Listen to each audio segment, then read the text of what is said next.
खातिर केतना पूजा पाठ कैनी गे। सुंदर दुल्हवा खातिर केतना पूजा पाठ कैनी गे। परसादी मांगलियो दू बार हमरा डांट देनी गे। परसादी मांगलियो दू बार हमरा डांट देनी गे। सुंदर दुल्हवा खातिर केतना पूजा पाठ कैनी गे।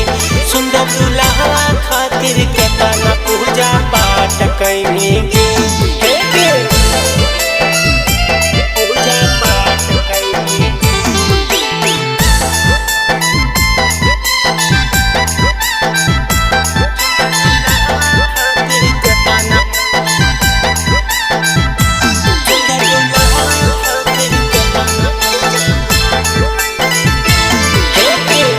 बाबा भोला से छोड़ी मांगने की जाके।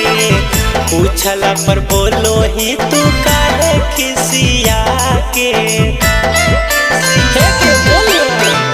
बाबा भोला से छोड़ी मांगने की जाके। पूछला पर बोलो ही तू काहे खिसिया के। भोरे भोरे अकेले सिमरिया घाट अइनी गे। भोरे भोरे अकेले सिमरिया घाट अइनी गे। सुंदर दुल्हवा खातिर केतना पूजा पाठ कैनी गे। सुंदर दुल्हवा खातिर केतना पूजा पाठ कैनी गे।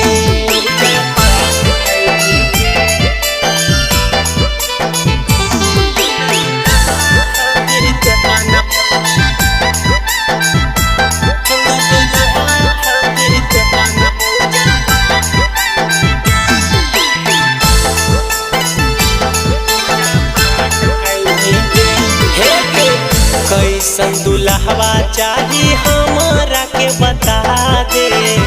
चंदू पांडे हीरा लाल से हाथवा मिला ले। कैसन दुल्हवा चाही हमरा के बता दे। चंदू पांडे हीरा लाल से हाथवा मिला ले। इतना देरी होलो ने मन के बात बतैनी गे।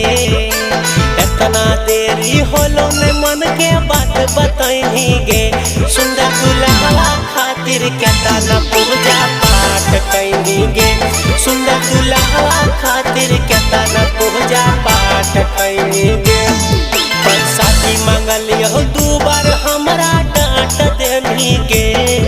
परसादी मांगलियो दू